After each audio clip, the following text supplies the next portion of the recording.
Амуу жигнэг. Сахарын агуулмж маш бага. Транс тос агуулаагүй. Инсний нэмэлтгүй зөвцүүлэх үйлчилгээтэй. Та эрүүл мэндэд анхаараарай. За, сайн байцгаана уу? Зунжанга уулзсангүй. Зуны 3 сар бараг завсарлаад, намрын 1 сар завсарлаад ингээд 10 сараас хашаа энэ багийн та бүхэндээ мэдлэг олгох хийж байгаа подкаст маань үргэлжилж байна. За, энэ удаагийн маа зочноор Хавдар судлалын үндэсний төвийн толгой хөзөө мэдрэлийн мэс заслын тасгийн эмч Денис оролцож байна. Ямар ч тач гэсэндээ энэ их ажлынхаа хажуугаар урилга авч оролцож байгаад маш их баярлалаа гэдгийг хэлхэн зүйтэй болов. Сайн байна уу? Намайг өнөөдрийн подкастт үрсэнд баярлалаа. За. Денис эмчиг бол манай хашаал олж ирж байгаа юм л да. Би бол энэ хүнийг бол араас нь яваад бол бараг л олж ирж чадхааргүй ажилтай байдаг юм байлээ. Би мэс засалчдыг бол бүр шүтээд байгаа ш та хоёрыг бол хашаач гэсэндээ ингээд мэс засалт орж ирэл тэгэл нэг оройн цагаар л таарлах юм да бид хоёр те. За ингээд мэргэжлийн хүний үгнээс шууд яриагаа эхлээд явна да одоо. Тий. Ерөнхийдөө бол яг зүгээр энэ маань эрүүл мэндийн подкаст. Тэгэхээр толгой үзүү мэдрэлийн мэс засал гэдгийнхаа талаар та нэг дэлгэрэнгүй тайлбарлаж өгч. Ер нь хэдэн тасагтаа эдэмчтэй мөн одоо ямар одоо тусламжуудыг үзүүлж байгаа вэ? Би заримдаа жоохон мэдрэл юм яриад байгаа чинь та нарт орч үзүүлэх үү, үзүүлэхгүй л манай найз гэж тойроогаар тэгж асууж байгаа. За тэгэхээр манай тасгийн нэр бүтнээрээ хэлэх юм бол толгой хөзөө, нөхөн сэргээх мэдрэлийн мэс заслын тасаг. Тэгэхээр энэ ямар үйл ажиллагаа явуулдаг тасаг вэ гэвэл игэмнээс дэш байралтаа хортой хавдрыг мэс заслын аргаар эмчилдэг тасаг. За тэгэхээр нөхөн сэргээх гэхлээр хүмүүс бас гайхаж магадгүй энэ ямар утгатай яаж энэ хоёр мэргэжилтэй холбогдож байгаа вэ гэвэл хавдрын мэс заслын зарчмын тайралт гэж байгаа. Өөрөөр хэлбэл эрүүлүүдийг оролцуулж тарих ёстой. Тэгэхээр нүүрэн дээр хилэн дээр одоо юу гэдэг нь толгой үзүүний байралтаа аль нэг хэрэгтэнд хавдар байлаа гэхэд толгой үзүүний мэс заслын эмчнэр хавдар тавихгүй тулд нэлээд томоор ингээд тариад мэс заслын үйлчлэлийг хийнэ гэсэн үг. Гэтэл цаана үлдэж байгаа зөөлөн эдийн халуун эдийн дефект одоо том нөх гэсэн үг шүү дээ. Тэрийг нөхөхийн тулд манай тасгийн нөхөн сэргээх мэс заслын эмчнэр өөрөөр хэлбэл пластик мэс заслын эмчнэр орж ирээд нөхөн сэргээх мэс заслын үйлчлэлийг үзүүлдэг гэсэн үг. Тийм одоо чиглэлээр. За мэдрэлийн мэс заслал гэхлээр ойлгомжтой тий одоо тархины болон нугасны хавдрын гаралтай мэс заслын аргаар одоо эмчлэх зорилготой одоо чиглэлтэй мэс заслын эмчнэр байдаг гэсэн үг. Тэгэхээр энэ 3 мэс заслын үйлчилгээ явуулдаг нэг тасаг гэсэн үг. Ер нь ямар төрлийн хавдрууд жишээлбэл толгой үзүүн дээр их тохиолдож байна. Монголчууд маш сонирхолтой асуудал. Угаасаа толгой үзүүний мэс заслал гэхлээр тэр тусмаа хавдар гэхлээр хүмүүс тэр болон мэддэггүй. Тэгэхээр ямар эрхтнүүд ордгийг, ямар хавдар байдгийг хаяа ярихаар хүмүүс бүр гайхдаг тийм хавдар байдаг юм уу гэд. Тэгэхээр ялч хашаа эмчөөр эмч болохоор тэр талыг одоо чиглүүлж асуулт асууж байна л да. Игэмнээс дэш байралтаа бүх одоо эрхтнүүдийн хортой хавдар гэж байдаг. Энэ дотор юу ордог вэ гэхээр амны хөндийн хавдар. Тэр дотор хилний хавдар гэж байдаг. Уруулын хавдар гэж байдаг. Бүүлний хавдар гэж байдаг. За аргашаа явах юм бол ам зайлгүүр буюу одоо гүйлсэн булчирхаа одоо хоолойны мах гэдэг юм да ингийн үгээр хоолойны махны гаралтай хавдар. За дээшээ явах юм бол хамрын хөндөй. Хамрын дайвар хөндийнүүдийн хавдар. Ирүүний яс. Доошлох юм бол төмөх одоо бидний хил хайванд оролцдог эрхтэн тэрний гаралтай хавдар. Бамбаа булчрын хавдар бас манай тасагт одоо мэс заслын эмчилгээ үйлчлэл явагддаг. Дээрээсээ одоо энэ толгой үзүүний байралтай харьцны хавдар. За дээрээсээ нүдний одоо туслах эрхтнүүд тэр дотроо тарих гэж бас байгаа. Тийм учраас нэлээд олон эрхтний одоо хавдрыг мэс заслын аргаар эмчилдэг гэсэн үг. Тэгэхээр та одоо гайхаж байгаа хилний хавдар гэж байдаг юм уу? Тэ бүүлний хавдар гэж байдаг юм уу? Анх удаа сонсож байна. Стангуудаа сонсож байгаа бох тийм. Зөнхлөн тохиолддог нь одоо жишээлбэл хилнийх нь их байгаад байна уу? За ийм тохиолдлууд ер нь ямар байх вэ? За зөнхлөн тохиолдох хавдруудад ялчгүй одоо энэ маш олон эрхтнүүдээс амны хөндийн хавдрыг хамгийн их байдаг. Тэр дундаа хилний хавдар. Айгүй их. Шалтгаан яагаад үүсэж байгаа вэ гэхлээр ерөөсөө за хүн болгон мэддэг одоо арх тамхины хэрэглээ. Энэ бол ойлгомжтой тий. Амны хөндийгээрээ дамжихгүй одоо хор гэж бараг байхгүй. За эрүүл биш хоол хүнс. За дараагийн асуудал болохоор амны хөндий эрүүл ах. Таарамж муута химэл шүд. За амны хөндөд дотор байгаа цоорхоо шүд, язоор тэр бүх одоо шалтгаанууд нийлээд амны хөндий хорт хавдрын шалтгаан болдог л доо. Хүчин зүйлгүүднээс.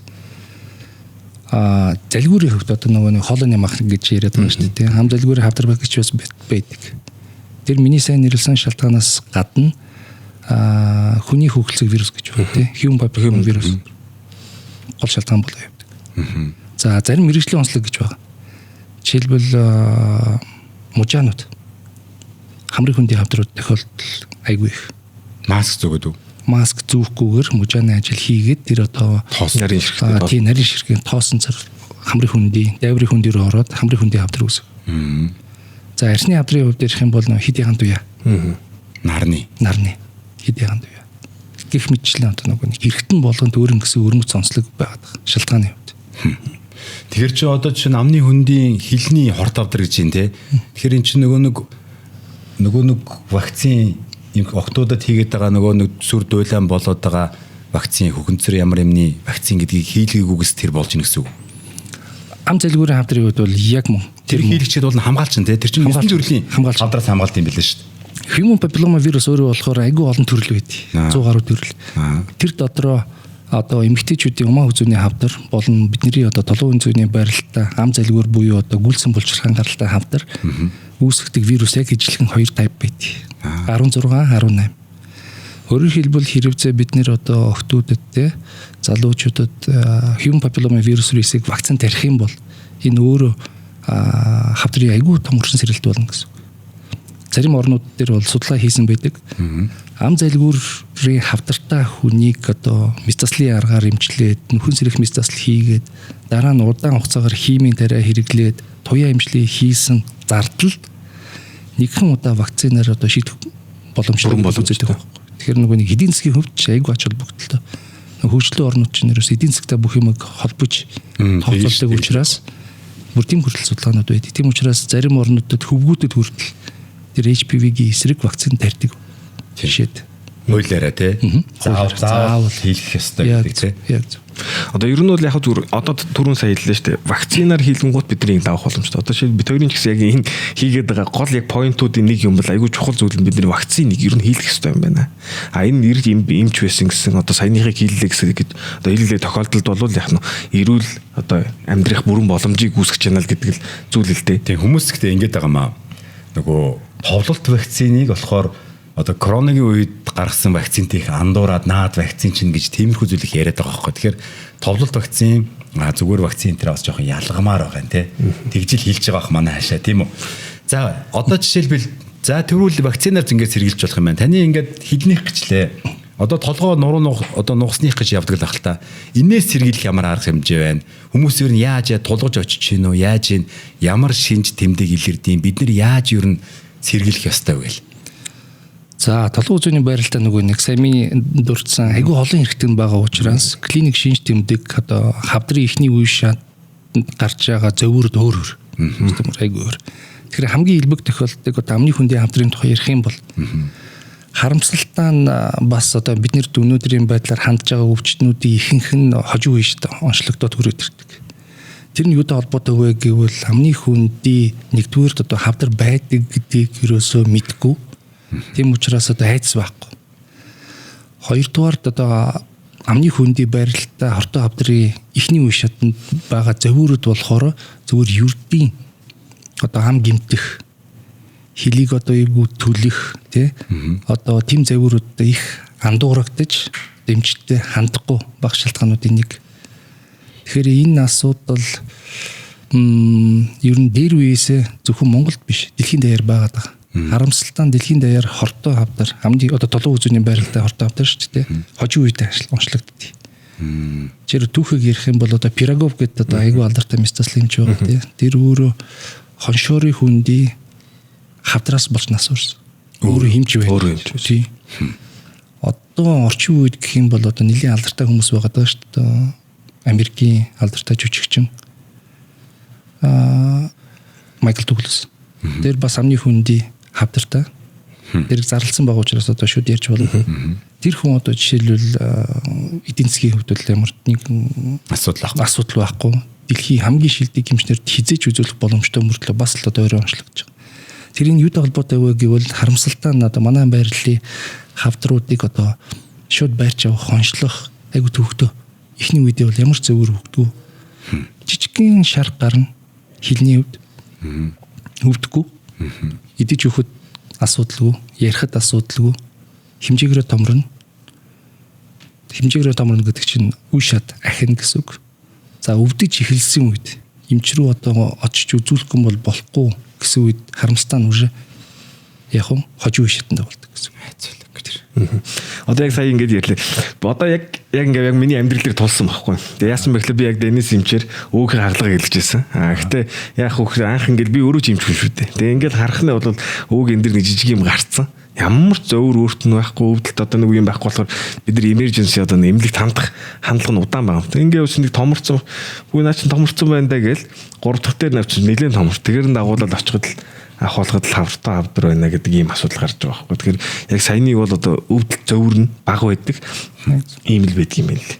Илний үзүүр дээр илний уг дээр юм гарчлаа гэж яваад байдаг. Тэгэл томорчт юм байна. За. Хэд хоногоос дээш одоо явах вэ наа чи хугацаагаа зөмөрөө ярьцгаая одоо бошоохон. Маш гоё асуудал. Бас маш чухал. Шар гарлаа. Өвдөхгүй ч гэсэн хамгийн ойрхон эхний ээлжинд яг шүдний эмчтэй хандах хэрэгтэй. Хамгийн хүндийн хувьд дээр. Шүдний эмчнэр үзээд эми эмчилгээ, досон төрслийг хийгээд одоо шалтгааныг арилгаж үзэн шүү дээ. Эхний ээлжинд шууд одоо хилийг тарихгүй шүү дээ, тийм ээ. 10-14 хоногийн эмчилгээ хийгээд ямар ч үр дүнгүй гарахгүй тохиолдолд шууд хавдар судлалын үндэсний төвийн толгой үзүүн нэмэлт заслын засгийн эмчнэрд үзүүлж зөвлөгөө авах хэрэгтэй гэсэн үг. 14. Тэрнээс дээш одоо ямар нэгэн хариу уруул өгөхгүй байх юм бол ишөө хүлээх хэрэггүй гэсэн үг. Тэгвэл тэгэл ер нь хэдэн үе тайруулна гэсэн үг одоо бүдүүлгээр асуувал эмчилгээний хувьд тухайн одоо миний сая ярианы хэлсэн тэг үе шатаас шалтгаалаад өөрөөр тэгтээ ерөнхийн нэг зарчим байгаа. Одоо харагдаж байгаа хавдрын хэмжээнээс хааш at least одоо хамгийн багаараа ботход 1.5 1 см оролцуулж тарих ёстой. Нэгдүгээрт, хоёрдугаарт одоо энэ амны хөндийн хавдрууд хүний биеэр тарахын тулд одоо энгийн үнгээр тайлбарлана. Хүзүүний тунгалагын булчираагаар ингээд доошлж идэв. Одоо мэрэгжлийн үед болохоор үсэрхийлэл үүдэг гэдэг нь бид нэр ярьдаг. Тийм учраас метастаслын эмчилгээ хийхдээ бид нэр яг хагдагч хавдар буюу одоо хавдрын авна. Дараа нь болохоор үсэрхийлсэн булчирхаанууд түүн өвчиж явна, түүн. Тэгээд энд дараа нь болохоор нөхөн сэрэх метастал орж байгаа. Юу гэхээр одоо толгой үзүүний байралд эрэхтнүүд айгүй олон амин чухал үүрэгтэй. Хилний хувьд ярих юм бол ярина, зайчлна, зайлгна. Тэр одоо үүргүүд бүгд алдагдана. Тэгэхээр тэрийг одоо ямар нэгэн байдлаар нөхөн сэргийхин тулд шинэ хил хийнэ гэсэн үг. Манай нөхөн сэргийх метасталын эмчнэр одоо хавдрын метасталын эмчнэр ажил дууссаны дараа тэр өдөртөө шууд өргөжлүүлээд өөр аль нэг газараас далбан гэд бид нэр шилжүүн суулгаад тухайн газарт тэгээд одоо шинэ эрхтнийг бий болгоно гэсэн. Энгийн үгээр хэлэх юм бол. Тэр нь тэгээд зүгээр ярьдаг болж чадах уу? Мэдээжийн хэрийг бурхнаас заяагдсан үйл ажиллагаа 100% сэргээхгүй. Тэгтээ хүний хэрэгцээг бол хангалттай хангана. Тийм учраас одоо толгой үзүүний метастал, толгой үзүүний метасталын эмчилгээ, хавдрын тайралдах дараах эмчилгээ пластик метасталтай ерөөсөө яг зэрэгцээл гаргаад. Дээрээс нь ч бас гоо сайхны юм байна л да. Одоо хамар дээрч гэдэг юм уу? Гүү бол одоо нүдэн дээрээс гэдэг юм байх юм бол одоо энэ хүнтэй байнгын харьцаж юм ярихад тийм ээ. Та ямар өөр дээрээ зааж ирдэм бэ? Би зүгээр додроод дүгээс суугаад байлаа. Одоо тийм байхгүй шүү дээ. Би ч гэсэн одоо зүрхний хаалга ихтэй эндээс энэ хүртэл ингэ зүсээд гэлээ. Тайлбарласаар гад ийм болчихсон талтай. За вакцинаар бид нар хамгаалж болох юм байна. За арх тайфны зохисгүй хэрэглээ бол энэ хавдруудад бол маш чухал нөлөө үзүүлж байгаа гэсэндээ том нөлөө үзүүлж байгаа. Ер нь тэгээд амны ариун цэврийг сайн сахих ёстой болж гэнэ үү? Заавал. Амны эрүүл авах. Тэр чинь юуд холбоотой бол дам дамаараа одоо үндсэндээ цорлоос өршин сэргийлэн гэсэн үг. Цорлоос өршин сэргийлэх юм бол одоо цорлол гэдэг чинь одоо хөндөй шүү дээ. Тэгэхээр хөндөй болохоор томруулж харах юм бол тийм хурц ирмэгтэй л нэг одоо ид байгаад байгаа. Тэр нь байгаад байх юм бол бидний одоо ярих тоолонд, юм зажлах тоолонд, юм залгих тоолонд хил байн гөрөгдөд микротравма үзүүлдэг. Тийм учраас тэр нь өөрөө одоо хавдар өсөх хүчин зүйл болж байгаа. Учраас тэр утгаараа маш сайн эрүүл ахуйг хангах хэрэгтэй гэсэн үг. Одоо сахих хэрэгтэй гэсэн үг. Тэгэхээр шүдний буюу одоо нөгөө шүдний эмчнэртэй бол байнгын хянуулж явах хэрэгтэй гэсэн үг юм байна шүү дээ. Очоод үзүүлээл харах хэрэгтэй. Байнгын. Гэтэ бас нэг юм байдаг шүү дээ. Нэг ходоод дотны шарх үсэд ч юм уу нөгөө хеликобактер энтергээд амнаас эвгүй үнээр гараад идэг те. Энэ өөрөө аль зэрэг нөлөө үзүүлдэг юм бол. За одоо судалгаа байдаг юм болов уу ер нь? Одоо хотоодны хеликобактертэй холбоотой толгой үзүүний байралтаа хавдар шууд үүсгэх нь би өстой судалгааг мэдгүй байгаа. Гэхдээ бактериэс илүү сая миний нэрлсэн шарх вирус байна шүү дээ. Тэ? Вирус гүйлсэн булчирхай одоо буюу хоолны махны хавдрыг үүсгэдэг вирус бол human papilloma вирус хүний хөвгөлцөн. Тэгэл юм байна л да. Нарма. Яг энэ бидний одоо хамрын ардталт байгаантай антом хэсгийг нарма гэд бид нар монголоор нэрлэдэг. Тэр хавдрыг болохоор Epstein-Barr вирус үүсгэдэг одоо бүр тодорхойлогдсон. Вирус бактеритай холбож ярих юм бол яг ялчгүй энэ хоёр вирусын тухай ярих байхад толгой үзүүний байралт хавдрын үед. Тэгэхээр одоо юу гэдгийг ингээ нөгөө жижиг юм scratch үүсэл тэн дээр ингээл одоо өөрийн мэдлгүй зөөр байхгүйгээр шарх үүслээ. За нөгөө тамхи татаад юм арихуугаад нөгөө нөхцөлдүүлээд ирнэ л гэсэн. Ер нь бол хавдар гэдэг маань өөрөө юу гэсэн үг гэхээр эсийн буруу ургалт гэсэн. Тэгэхээр эс байгаа тохиолдолд бол хавдар хаач үүснэ л гэж л ойлгох хэрэгтэй. Хамгийн чухал. Ашамч тамхи татдаг л. Үгүй. Яа. Та тамхи татдаг. Тамхи татдаг бас. За энэ ухаантай хүмүүс ингээ тамхи татдаг юм байна шүү дээ. Ерөөсөө тий. Ухаалаг хүмүүс чинь тамхи татдаг. Арх тамхины хэрэглээг бол тохируулах хэрэгтэй болоо явчлаа. За ерөнхийдөө ийм энгийн гой ойлголтууд бол олж авч байна. За яг одоо тулгарч байгаа нөхцөл байдал ер нь хавдар дээр нь яг ямарх байна? Ажлын ачаал ямар байна? За манад болохоор ажлын ачаал маш их. Одоо толгой үзүүний байралтай хавдрууд одоо анх одоо гуруулаа ярихад та анх удаа сонсож байгаа боловч манай тасаг 20 ортой. 4 амбултоор өрөөдөө. Гэтэл одоо бидний хаглааны хүлээлт нь 2-3 хоног байгаад байгаа шүү дээ. Тэгэхээр огт баггүй гэсэн үг биш. Өдөр болгон хаглаа тий. Өдөр болгон хаглаа бид нар. Өдөр болгон. Өдөрт хэд орч. Хавдрын мис заслын хүрээ том. Тэгээд сайн би нэг хэлсэн шүү дээ. Хилний хавдрын дээр жишээ аваад тийг хүн дээр бид нэр 3-4 баг орж хаглаа хийж гин 3-4 баг гараагаасаа орж гин. Тийм учраас үе шат айгүй олон хаглаа. Тийм учраас цаг айгүй их ордог. Тэр бусад одоо төрлийн бусад эмнэлгийн мис заслын үйлчлэлтэд харьцуулах юм бол тооны хувьд айгүй бага. Тэгэхээр бид нэр өдөртөө нэг л хаглаа хийх хэмжтэй. Ягаад гэвэл энэ хаглаа өөрөө нэг 6-аас 8 цаг үргэлжлэдэг хаглаа. Тасралтгүй шүү дээ. Тэгэхээр бидний одоо ажлын цаг 8 цаг гэж бодоход л ерөөсөө л өдөрт нэг удаа хаглаа орох боломжтой. Энэ эмчнэр чи ер нь хэцүү байх юм би зүгээр анзаархад хаалгаа орчин. За хаалгаа орчоод ингээд явна. Тэгэл нэг ар гэрмэртэй уулзаар байтал тэр 8 цаг эдэр нь бол бүр цаашаа болно. Тэгснээр заримдаа амбулатороор үзлэгэнд орно те.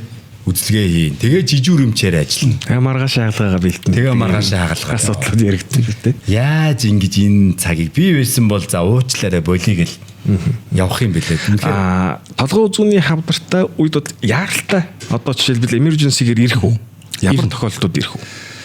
Толгой үзүүний байралтаа хавдруудын нэг нь төмөх гэд бисээ хэлсэн. Тэгэхээр төмөхийн хавдрын үед хүн ихний ээлжинд хоолой сөнгө яваад л байдаг.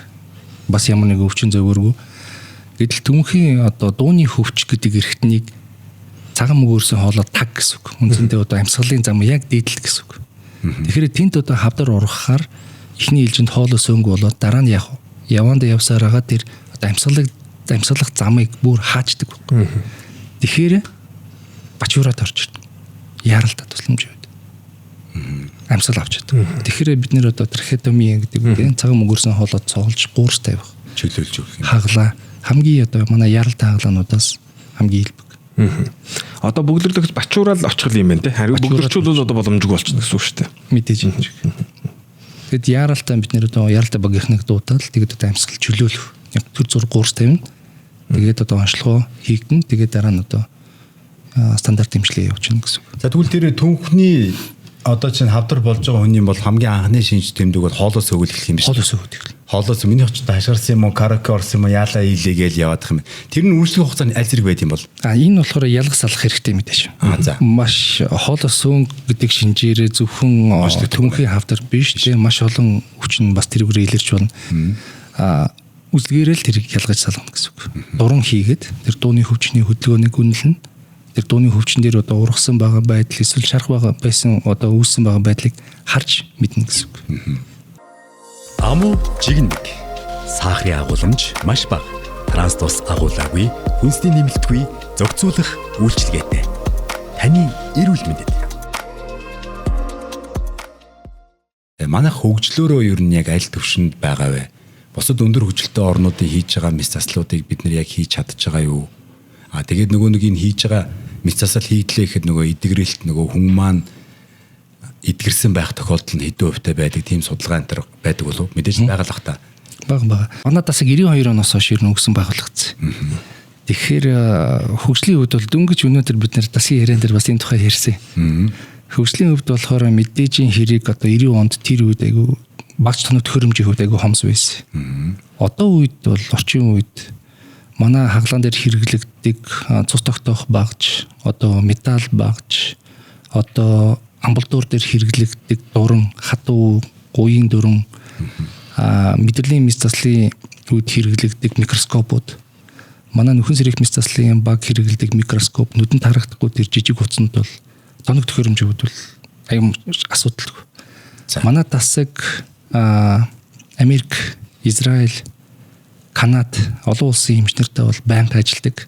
Жилд нэг удаа ажлын байран дээр сургалт явагддаг. Ямар гоё. Тэгэхээр яг тэр мэргэжлийн тэр одоо улсын эмчнэр ирээд манай хаглааны өрөөнд ороход ямар нэгэн бэрхшээлгүй.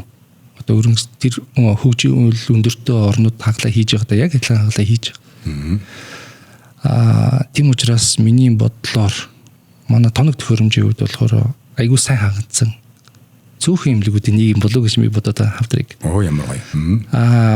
Survival буюу одоо амьдрах чадвар харамсалтай дэлхийн даяар одоо толгой үзүүний байралтаа хавдрууд оройдж онцлогддог. Тэгээд 5 жил амьдрах хувь гэж ярьд юм л да хавдрын одоо практикт харамсалтай тэр нэг 30-40% та одоо хүртэл яваад байгаа дэлхийн даяар. Манайх бас яг адилхан. Тэр бол одоо юутай холбоотой вэ гэвэл нөө хожим онцлогдож байгаатай холбоотой. Тийм байна. Хавдар тарцсан байна, хэтэрхий том урцсан байна. Хэтэрхий том авж ийн л гэсэн үг тий. Хэтэрхий том авж ийн, эсвэл тэгэл иш тийшээгээ тэр төрөл тонголгийн булчиргаагаа дагаал доошоо яваад тэгэл юу явчих тийм. За хамгийн нэг сонирхолтой би таныг сонслоо л доо илэг шилжүүлэн суулгах хаалгаанд ороод гарч ирлээ гэж. Та чинь түрүү нэг игэмнээс дэшээгээл надад яриадсан. Би тэр чинь игэмнээс дэшиг нь л ер нь теннис эмчтэр л байдаг юм байна гэж чинь. Та одоо жишээлбэл танаа багийнхан те илэг шилжүүлэн суулгах энэ мэс засалд яг ямар үүрэг гөрөлтөд оролцсон юм бэ? Манай тасагт нөхөн сэрэх мэс заслын эмчнэр хавдар судлалын үндэсний төвийн хэмжээнд микро мэс заслын тусламж үйлчлэгийг үзүүлдэг. За дээрээс эхлэх юм бол одоо толгой үзүүний байралтаа хавдрын дараах дефектик те нөхөн сэргэх үед тэр одоо энэ тэндээс бид нэр одоо шинэ хил үүсэж байгаа гэж би сая жишээ ярьсан шүү дээ. Тэр хил үүсгэхийн тулд биений өөр газараас арьс булчин аваад хил үүсгээд байхыг зогсохгүй. Тэр одоо шилжүүлэн суулгасан эдийг цусан хангамжийг сэргээхийн тулд тэр 2-3 мм-тай суцыг хүзүүн дээр залгаас хийдэг. Микроскопын тусламжтайгаар. За доошлох юм бол манай хөхний төвийнхэнтэйгээ манай нөхөн сэрэх мэс заслын эмчнэр айгу сайн ажилладаг. Тогтмол юу вэ гэхээр эмэгтэйчүүд хөх авсны дараа тэр одоо шинэ хөхийг бий болохын тулд бас өөр газараас эд эрхтэн авч шилжүүлэн суулгаад микроскопын тусламжтайгаар нөгөө суцнуудыг залгадаг. Мөчтийн зөөл эдийн хавдар байна. Тэгэхээр мөчтийн зөөл эдийн том хавдрыг одоо нөгөө саний миний хэрсэн эрүүлэдийг оролцуулж авлаа гэхэд нэг том нөхөөсөндөө тэрийг оёх боломжгүй. Тэгэхээр манай нөхөн сэрэх мэс заслын эмчнэр яг өөр газараас юм аваад шилжүүлэн суулгаад суцаа залгана. Наадах өөр ойлгохгүй. Миний ухаанаар ингээд авцсан юм дээр чинь нөхөөс чинь тэгээд октоо тайччаас тэгээд тэр чинь ахаад мах авчираад яах ингээд мэдрэлүүдийн судсуудын ингээ холбоо явчих. Яг зөв. Зөв л ойлгож байгаа юм биш үү? Яг зөв ойлгож байна. Тийм учраас яг ийм тасаг одоо 2011 оноос хойш үйл ажиллагаа эхлэх гэсэн учраас бид нэр амьд донороос илэг шилжүүлэн суулгах үед манай удирдлагууд, манай илэг цусны багийн гишүүд илэгдийг тижээдэг артерийг бидний тусламжтайгаар одоо бид нэр тийш тусалж микроскопын тусламжтайгаар тэр одоо 2 мм-тэй залгаас хийдэг. Зөвхөн тэр үе шатдаг аяг олон үе шаттай хаглаа л да. Тэр үе шатыг манай нөхөн сэрэх мэс заслын багийнхан хариуцаж хийдэг гэсэн үг. Судсын л очиод нэг дурангаар холбоо хийчих юм биш үү? Энгийн үгээр хэлэх юм бол тийм. Амархан бах дөө тэр үү те. Яг дөрөв одоо ингэ ярьлаа шүү дээ. Эргэтэн шилжүүлэх үгүй бол бусад эргэтнүүдийг энэ тэндээс авчираад флап үүсгээ одоо ингээл бүгдийг нөхөөч гэдэг юм ингээ хийхэд хамгийн чухал юм энийг ажиллах уугүй л гэж. Тэгэхээр ажиллуулахын тулд юу гэдэг вэ? Цусан хангамж өгчөөж үүрэг үйл ажиллагааг гүйцэтгэх шаардлагатай болно. Тэгэхээр яаж ч утсан гэсэн артер одоо юу гэдэг нь суцнууд бол хамгийн чухал зүйл л дээ. Артер вэ? Тэрийг тийж үгүй гэвэл чинь буцаал унчин шүү дээ. Хавдар дээр одоо элэг шилжүүлэн суулгах хэд их тохиолдол дээр явж байгаа.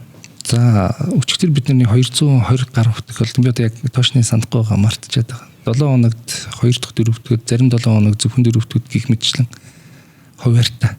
Төлөвлөгөөдөө амьд донороос элэг шилжүүлэн суулгаж. Дурангаар авж ийн гэдээс нь авж байгаа юу одоо? Манай төв дээр Солонгосын профессорууд ирж бас хамтраад дурангаар донороос элэг авж байгаа. Тийшэл байгаа. Тий. Ер нь бол одоо элэг шилжүүлээд суулгаад гарсны дараа бол нөхөн сэргээлт одоо буюу эргээд одоо юу гэдгийг нэг over survival дээр 5 жил дээр хэр зэрэг үр дүн гарч байгаа. Бидний оролцоо маш жоохон учраас яг энэ хаглааны дараах follow up бид нар зөвхөн судсан дээр одоо анхаарч урсгалыг шалгаж анастмозыг шалгана. Энэ би түрүүн хэлсэнтэй айгүй олон үе шаттай багийн ажил. Тэгэхээр манай нөгөө нэг реципиентүүдийг буюу одоо элийг хүлээж авсан өвчтнүүдийг хяндаг баг тустай. Манай гипотологи эмчнэр энэ асуулыг асуух юм илүү дэлгэрэнгүй хийх байх. Цөсний замын холбогддог эсвэл зөвхөн тэр артерийн судасны тэжээлийн холбогддог. Элэг шилжүүн суулгах хаглаанд болохоор вены залгаас хийнэ, артерийн залгаас хийнэ. Тэгээд таны асууж байгаа цөсний залгаас бас хийнэ. Манай нөхөн сэргийх мэс заслын эмчнэр энэ олон залгаасуудаас зөвхөн артерийг залгаас хийнэ гэсэн үг. Ойлгочлаа. Тэр маш олон багт араараасаа араараасаа ороод өөрөнгө гэсэн одоо үүрэг гүйцэтгээд тэгэл солигдчихдаг гэсэн. Зүгээр ингээд залгана гэж байгаа штэ. Тэрийг ингээд нааж гин үү, ойж гин үү? За жижиг тэр судснуудыг бид нэр ойж гин. Тэгэхээр одоо та төсөөлтөд 2 мм диаметртай судсыг хоорондоо оюун гэхлээр толгой төрсөн байхгүй. Тий. Үндсэндээ нүдэнд бараг харагдахгүй, энгийн нүдээр харагдахгүй зүү утсаар энгийн нүдээр харагдахгүй техникээр ойдог. Тийм ч учраас бид нэр зориудын дээр бүр микроскопыг ашиглаж юма томруулж залгаас хийдэг гэсэн. Амар юм байна те. Одоо нэг юм нөгөө 5G технологи нэвтэрчээд нөгөө нэг алсын зайнаас янз янзын зүйл хийгээд байгаа шүү дээ. Одоо жишээлбэл баруун төвийн нөгөө янз янзын том эмнэлгүүд, аймгийн том эмнэлгүүд рүү та нар ингэж алсын зайнаас тийм мистасал хийсэн тохиолдлууд юу н байгаа юу? Одоохондоо Монголд энэ техник бол нэвтрээгүй байгаа. Ерөөс орж ирэх байгаа. Хавдар судлалын үндэсний төв дээр сургалтын робот байгаа. Тэр болохоор яг таны хэлээд байгаа алсын хаглааны одоо сүр юм уу да. Тэнд одоохондоо бид нар одоо дасгал хийж сурж байгаа үе шатндаа явагдаж байгаа гэсэн үг. Буцаад явхад мэрэгчлэр үгээ. За толгой үзүүний ингээд хавдар авлаа гэж. За хавдар авангууд жишээлбэл хавдар түрүүний хэлжсэн л даа. За хавдар ингээд байлаа гэхэд 1.1.5 см одоо ингээд бүтэн тайраад ингээд авна. Нэлээд том нөхүүлтэн. За дээрэс нь ингээд лимфүүдээ түүнэ гэдэг. За тэгвэл нөгөө түрүүний ярьжсэн over survival буюу ингээд 5 жил дотор ингээд гарах гэдэг асуудлууд яригдаад явна гэж байна. За ингээд харангуут юу гэхээр энд нөгөө одоо тархалт үүсээд байгаа шүү дээ. Тэгэхээр тархалт гэдэг маань метастаз гэсэн. За тэгэхээр ер нь бол одоо шийдвэл би бол өөр уушгины хавдар хаалгаа гэдэг юм байна. Уушгины хавдрын дурангаар хаалгаа. Энэ хаана хамаг дөрөнд очдог гэхээр нэгдүгээр дэлэг, хоёрдугаар тархинд очдог л та. Та хэдийн хавдрын хувьд ер нь бол метастаз үргэлжлүүд хаашаа үргэлжилдэг вэ? Толгой үзүүний барилтаа хавдрууд ихний ээлжинд лимфийн замаар буюу тунгалын булчиранд метастаз өгнө. Хамгийн илбэг тохиолдог. Мэдээж зарим төрлийн эсийн гаралтай хавдрууд цусан замаар буюу алсын эргэнтэнд метастаз өгнө. Өөрөөр хэлбэл энэ хүзүүний тунгалын булчираа алгасаад. Тэгэхээр урсгалаар бол хамгийн ихэнд уушиг нэмдэг.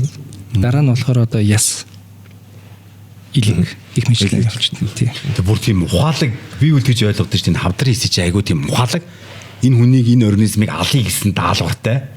Тэгэл ерөөсөө нөгөө им имнээс нь лазер мадраас нуугдаал ингээл явж идэг те.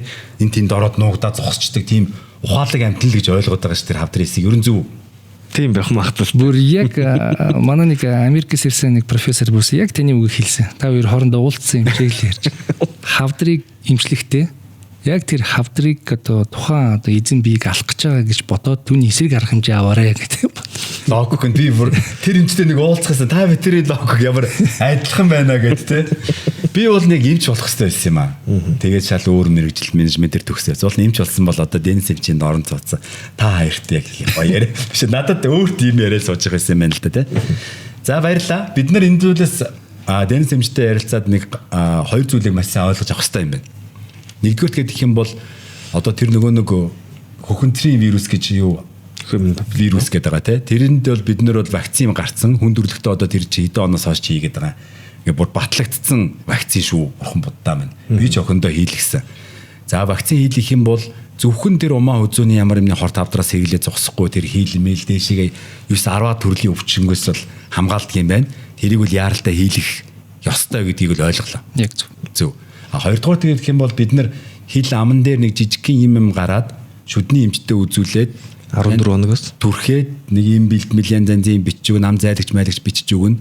А тэрийг түрхээд 14 хоногоос чааш хугацаанд идэхгүй яваад байх юм бол яаралтай хавдар судлалын эмгэг төвийн ямар юмны төвийн толгой ямар юмны юуг нь олоод очив. Яг зөв. Энэ хоёр зүйлийг л бид нар ойлгочиход бол энэ подкаст хийсний бидний ач тус гарч байгаа. Хашаа эмч дөөр асуух зүйл байна уу? Одоо болно да. Та болно да гэж. Тэгээ маш их баярлалаа та хоёртай. Ер нь бол ингээд юм хийх гэвэл хэцүү. Одоо жишээ нь таны ингээд хагалгааны цаг болно. Бид нэг 7 хоногийн өмнө таныг уурна, ажиллаа зохицуулаарай гэж хүснэ гоо би хашаа эмч рүү ярина. Хашаа эмч маань тань руу ярина те ингээд маш юм их ажилтай байгаа дундуура бас ирж бас хүмүүст юм соёнгийн гэрлийн одоо үг хэлсэнд маш их баярлалаа. Одоо соёнгийн гэрлийн ажил гэж явж болно доо тий. Ер нь бол тийм аль болох яг саяны мессежүүдийг одоо хүмүүс маань ойлгочвол тийм ээ. Яг зүгээр нэг эмч бол уншаад ойлгодог ч гэсэн эсрэгээр яг тухайн яг ажил дээр талбар дээр ажиллаж байгаа хүмүүс маань бас яг энэ талынхаа талаар мэдээллийг илүү их өгвөл тий илүү их чухал юм болов гэсэн. Хүмүүс үзээсэй тий. Хүмүүс үзээд нэг сэргийлээсээ очиосоо л гэж бодох юм да. Энэ нэвтрүүлэгтээ хамтран ажиллаж байгаа манай Амуу гэдэг энэ сахаргүй бүтээгдэхүүн байдیں۔ Танд бүтээгдэхүүний дээж бэлэг болгоо. Яа. Баярлаа. За маш их баярлалаа та хоёртаа. Ажилтны амжилт хүсье. Баярлалаа. Баярлалаа. Амуу жигнэг сахарын агуулмж маш бага. Транс тос агуулаагүй. Институт нэмэлтгүй зөвцүүлэх үйлчилгээтэй. Та эрүүл мэндэд анхаараарай.